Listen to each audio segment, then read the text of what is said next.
Mercy, mercy, mercy. Life is one day at a time. Love and mercy, mercy and love. Life is one day at a time. Mercy, mercy, mercy. It's a thankful Thursday. Welcome to Life is One Day at a Time.com. I'm Minister Chestnut, and thank you for joining me again on another Friday night. Another day of life and another day of love to live in His riches and glory. We're talking about mercy. Last week, we went over a lot of scriptures in the Old Testament about mercy. And we found that mercy and covenant has a close relationship because God made a covenant with Abraham, and that covenant lasts forever. God does not break covenant. Man might break covenant, but God's covenant is forever. So what happened? Let's go to Nehemiah chapter 1, verse 5. It says, I beseech thee, O Lord, God of heaven, the great and terrible God, that keepeth commandment and mercy for them that love him and observe his commandments.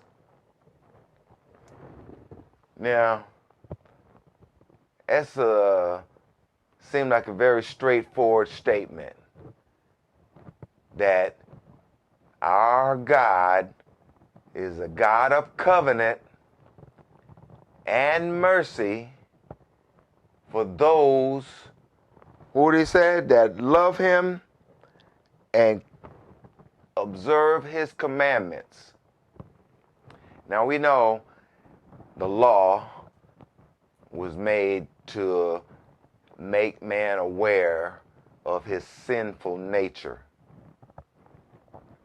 So no man could really keep the law.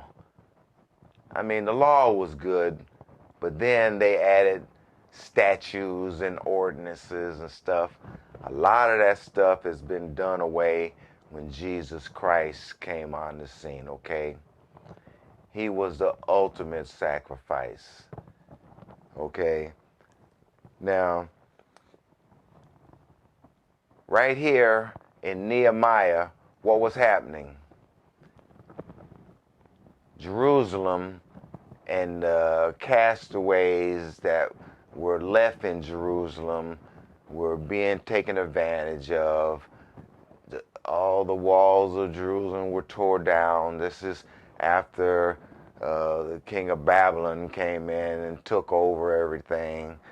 Cyrus was on the throne, and Nehemiah was his cupbearer. So he was, looking all sad because he heard what was going on in Jerusalem, and his countenance was low. So the king knew something was wrong with him, and he asked him about it. And Nehemiah told him about the situation going on in Jerusalem. And the king basically had mercy on him, plus with a little help from the Lord. And he let Nehemiah go back and start rebuilding Jerusalem. This is what was going on, and Nehemiah was praying to God because he knew God was a God of covenant. Now, in the Old Testament, when you look upon anything that was going on, and the prophets were calling out for God's help, it was always reminding him of the covenant that he made with Abraham. And with that covenant came mercy. But in the big picture, the mercy God has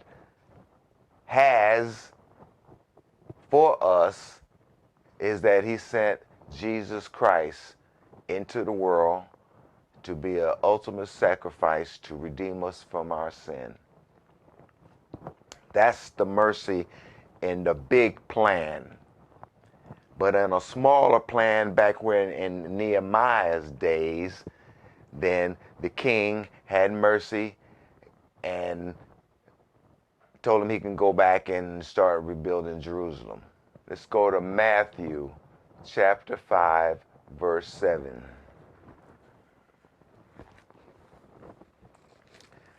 Matthew 5, 7.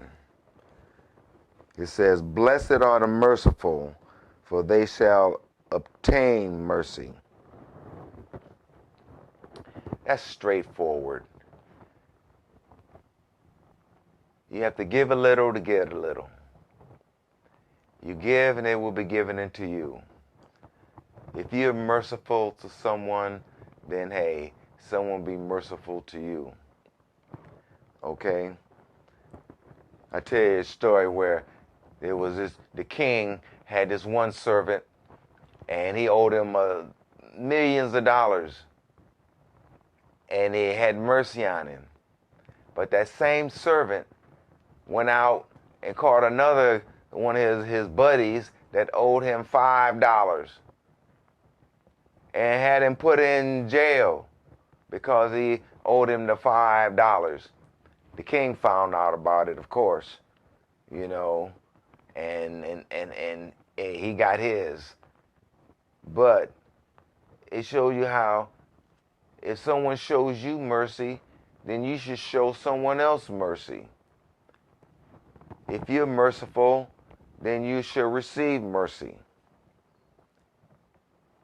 It's a law. Why is it a law? Hey, because Jesus said it. This is what he said when he was on the Sermon on the Mount. He said, "Blessed are the merciful, for they shall obtain mercy." Okay, he said, "Blessed are the merciful." So that means if you show mercy, you're going to get blessed. Just like that. Let's look at Matthew 15:22. Matthew 15:22.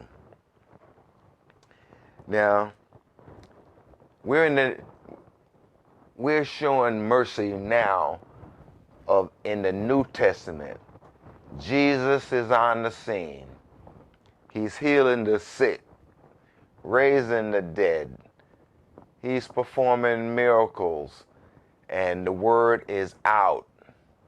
He's, because the church at that time, they wasn't teaching nothing.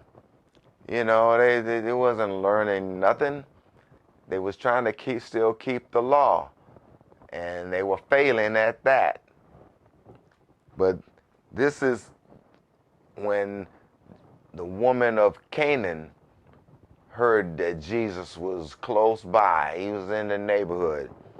And the woman of Canaan came out of the same coast and cried to him, saying, "Have mercy on me, O Lord, thou son of David. My daughter is grievously vexed with a devil." But he answered her not a word. And his disciples, they tried to shut her up, but she kept calling out, "O Lord, Son of David, have mercy on me." Okay, now if we go to Mark 10:47, go to Mark 10:47. Now we know what happened to the lady. She kept calling, and her faith made her daughter whole. Jesus took care of it. Although for a Canaanite woman to receive a blessing, it was like, the Jews didn't have any dealings with the Canaanites. But because of her faith, her daughter was healed. Okay, and in Mark 10:47,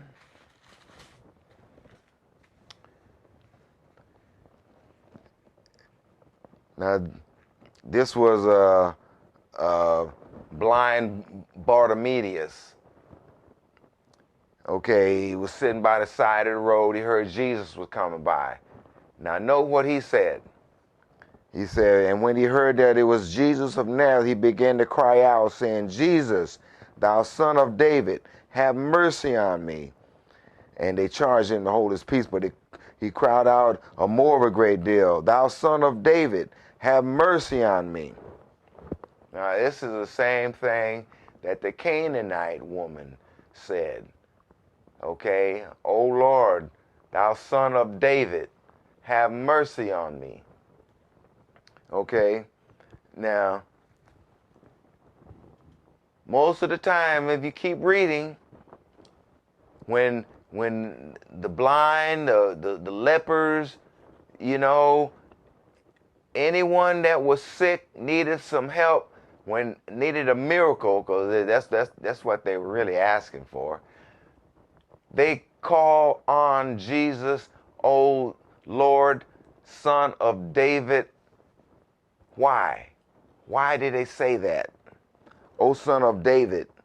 Why did they kept saying that? Have mercy on me.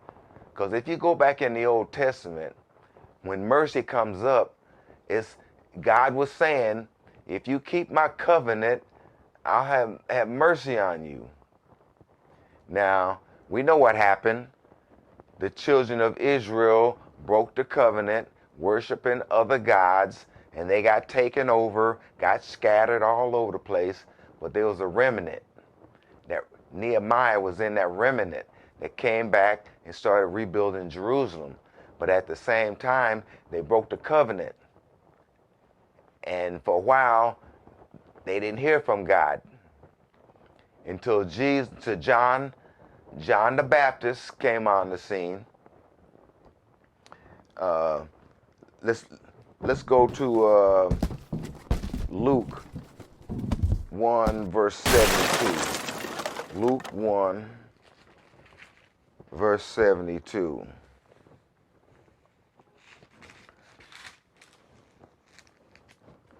And it says, now, this is when Zacharias, John's father, was serving in the temple, and the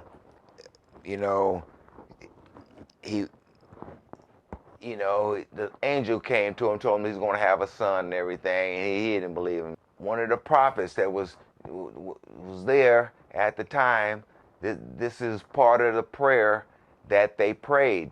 Okay, he says, verse 72.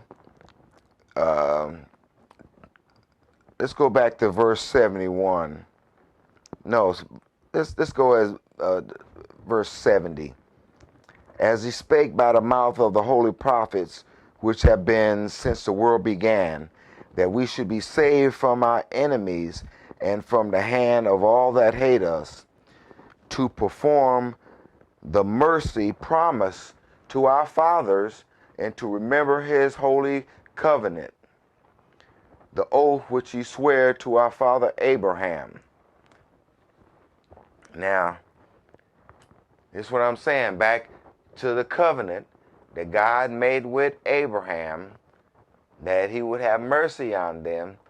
And covenant and mercy is always related together. There's a direct correlation between covenant and mercy. This is Old Testament.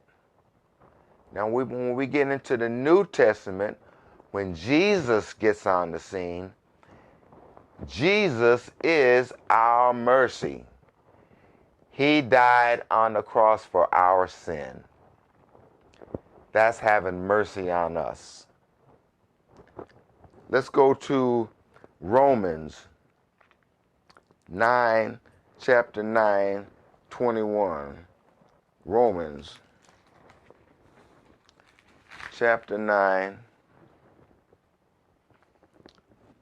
verses 21 to 23, really.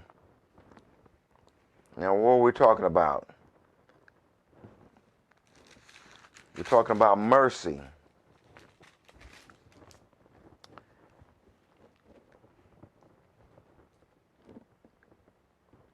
Romans chapter 9, verse 21. Hath not the potter power over the clay, the same lump to make one vessel to honor and another to dishonor?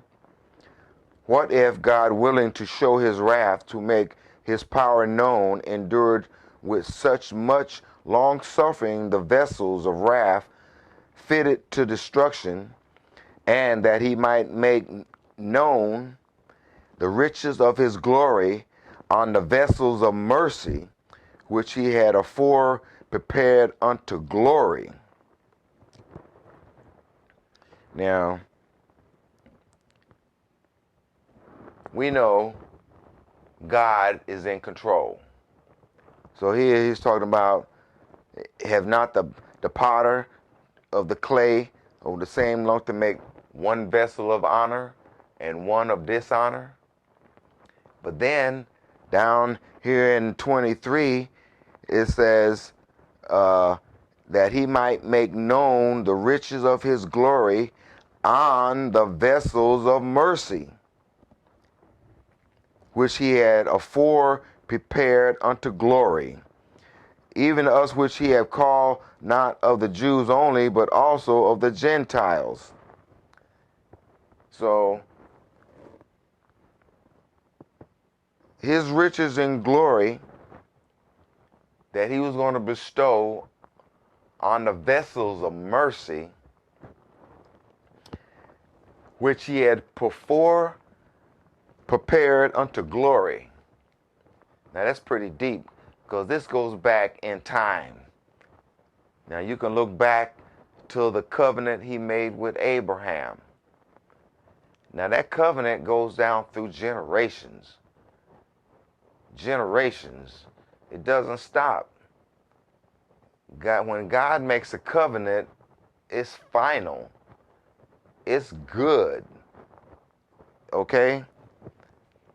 Now, that it might be make known the riches of his glory on the vessels of mercy, which he had afore prepared unto glory. Now, we can go back to Adam and Eve. We can go back to the Adamic man that he made so that Jesus would come into the scene, because he told Eve and the devil that his seed will bruise his heel, but her seed will crush his head. This is part of that prophecy through Jesus, because he's made vessels to honor and he's made vessels to dishonor. It's a deep subject, but tonight we're talking about mercy. And here we find out there's vessels of mercy. It could be that vessel of mercy that I really look at is Jesus Christ, because he sacrificed his life for us to save anyone who would believe. Anyone. That's the Jews and the Gentiles. Okay? Let's go to 2 Corinthians chapter 3. 2 Corinthians chapter 3. Verse 17 and 18. Now the Lord is that Spirit. Where the Spirit of the Lord is, there is liberty. But we all, with open face, beholding as in a glass the glory of the Lord, are changed into the same image from glory to glory, even as by the Spirit of the Lord. Now, where the Spirit is, there is liberty. Where the Spirit of the Lord is, there is liberty. There's freedom. There's more than that. There's joy. there's mercy. Wherever the Spirit of the Lord is, wherever you need is there. Okay, but let's put it like that. Joy, love, happiness, all the fruit of the Spirit. Okay, let's go to 2 Corinthians 4, chapter 4, verse 1. Now, mercy in the New Testament basically is Jesus. Jesus is our mercy. Now, in 2 Corinthians chapter 4, verse 1, therefore, seeing we have this ministry, and what ministry is that? The ministry of Jesus Christ. We have received mercy. Okay, if we have the ministry of Jesus Christ, we have received mercy. And we faint not. I mean, we're not going to stop. We're going to keep on going. We're going to have supernatural strength because we're not going to faint, because we have the ministry of Jesus Christ. Now, if you think about that, we all, each and every one of us who have received Jesus Christ, we should share that with another. I mean, it's just like love. If you have love, what you gonna do? You're gonna share it. You can't keep love to yourself. Let's look at Ephesians 2:4. Ephesians 2, chapter 2, verse 4. But God, who is rich in mercy, for his great love wherein he loved us. Love. God is love. God is a spirit. And those who worship him and love him must worship him in spirit and in truth. So, God, who is rich in mercy, for his great love wherein he loved us, even when we were still dead in our sin, Jesus died for us. Which is in the next verse. He said, even when we were dead in sin, has quickened us together with Christ, because by grace we are saved. And what else? He has raised us up together and made us to sit together in heavenly places in Jesus Christ, in that the ages to come, that he might show the exceeding riches of his grace and in his kindness toward us through Jesus Christ. For by grace are you saved through faith, not of yourselves. It is a gift of God. It's a gift. For God so loved the world that he gave his only begotten Son, that whosoever should believe on him should not perish but have everlasting life. And along with that life, he came that we should have life more abundantly. I mean, the blessed life. And if there's any difficulties, anything basically that you might encounter, because we know life is one day at a time. So, regardless of the circumstances, we should rejoice and be glad within it. So when you get up in the morning and you realize that you serve a miracle working God that gives you power, love, mercy, faith, ability, and the Holy Spirit too, just think what a great day this is going to be. It's going to be a great day. So, hey, I'm Minister Chestnut. Keep the faith, and I'll see you next week on another day of life and another day of love. The living is rich in glory on Life is One Day at a Time.com.